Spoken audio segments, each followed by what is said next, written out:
Hello everyone. तो दोस्तों ये एक ओनिडा कंपनी का 21 inch ultra slim colour TV है। तो दोस्तों इसका फॉल्ट भी आपको बताएंगे। सबसे पहले आपको इसका बोर्ड दिखाते हैं बैक साइड से, क्योंकि इसको हमने खोल रखा है। तो किस तरह का इसमें पीसीबी बोर्ड कंपनी ने लगाया है ये भी आप इसका देख लीजिए। अगर आपके पास ऐसा कोई टीवी आ जाता है, किसी में फॉल्ट हो जाता है, तो कैसे इसको रिपेयर किया जाएगा। तो दोस्तों एकदम न्यू बोर्ड है, तो इसमें एक फ़ॉल्ट आ चुका है। फ़ॉल्ट आपको बता देते हैं।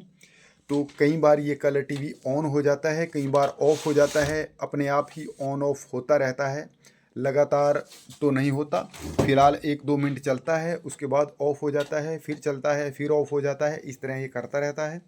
तो इस तरह का अगर फ़ॉल्ट आपके पास आ जाता है तो किस सेक्शन का फ़ॉल्ट होता है, कैसे इसको निकालते हैं, तो जीरो से स्टार्ट करेंगे और इसकी सारी की सारी आउटपुट पिन भी दिखाएंगे, कितने वोल्टेज इसमें आउट होती है। तो वीडियो को कर दें लाइक। अगर चैनल में नए हैं, कुछ सीखना चाहते हैं, चैनल को सब्सक्राइब कर लीजिए, क्योंकि सीखने के लिए भी बहुत कुछ बाकी है।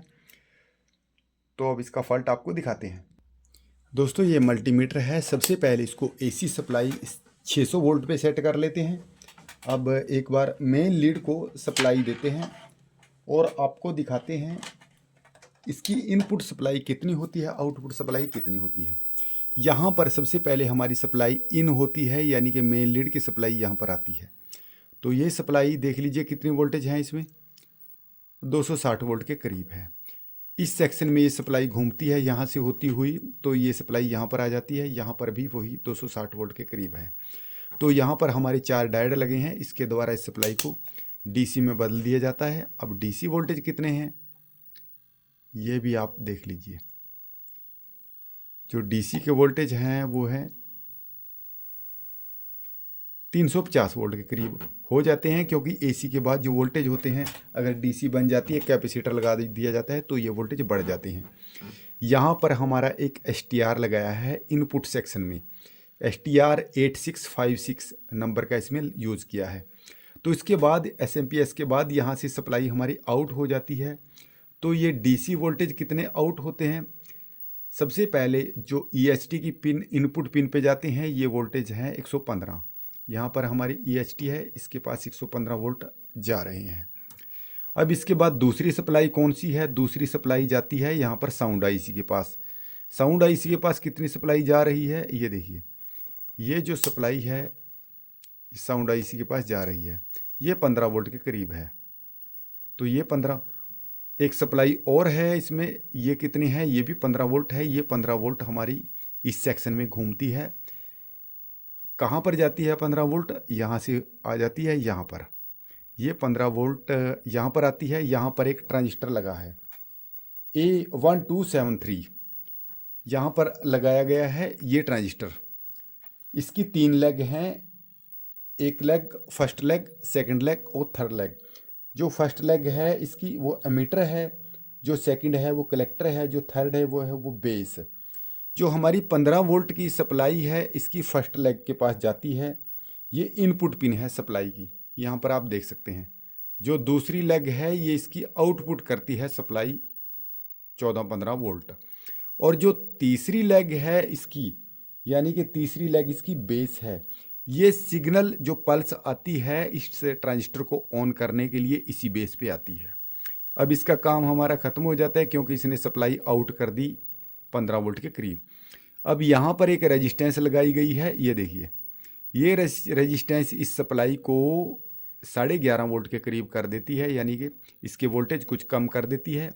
अब यहाँ पर एक हमारा 7805 रेगुलेटर आईसी यूज़ किया जाता है। इसकी इनपुट पिन पे 11.5 वोल्ट और इसकी आउटपुट पिन पे 5 वोल्ट के करीब सप्लाई बनती है। यही 5 वोल्ट की सप्लाई हमारी इस माइक्रोचिप में घूमती है। अब ये तो ऐसे हो जाता है इसमें। अब इसका फॉल्ट जो कहाँ का था, ये फॉल्ट यहाँ पर एक रेजिस्टेंस लगाई गई है जो बेस पे जाती है।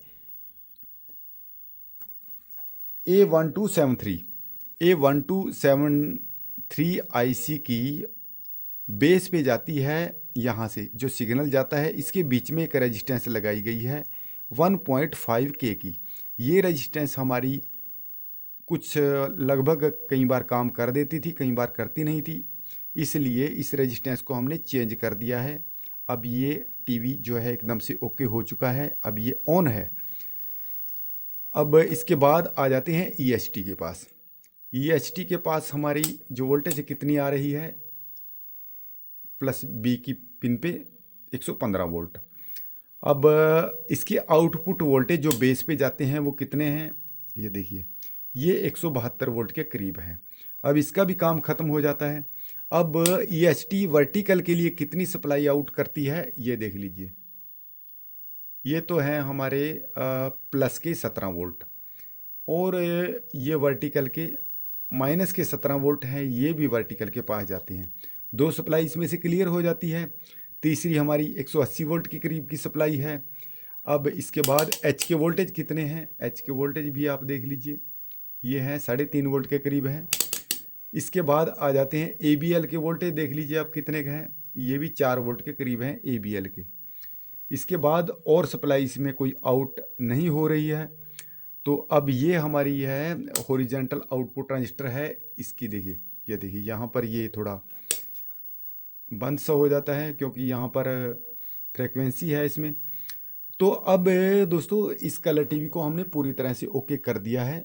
बाकी हमने ये सिर्फ आपको दिखाना था कि फॉल्ट कहाँ का था। यहाँ पर एक रेजिस्टेंस लगाई गई है, ये रेजिस्टेंस पूरी तरह से वर्क नहीं कर रही थी। अगर ये हीट सी हो जाती थी उस समय ये वोल्टेज कम कर देती है सिग्नल को। जैसे ही हमारा ट्रांजिस्टर ये ऑफ हो जाता था, इसके बाद ये सप्लाई यहाँ से इस सेक्शन में जानी बंद हो जाती थी जो 5 वोल्ट, इसी की वजह से ये कट कर देता था टीवी। अब इसको हमने फ़िलहाल ओके कर दिया है। तो आज की वीडियो कैसी लगी, वीडियो को लाइक ज़रूर कर देना, क्योंकि अगली वीडियो में हम इसी तरह की इन्फॉर्मेशन फिर आपके लिए लेके आएंगे। तो वीडियो देखने के लिए धन्यवाद।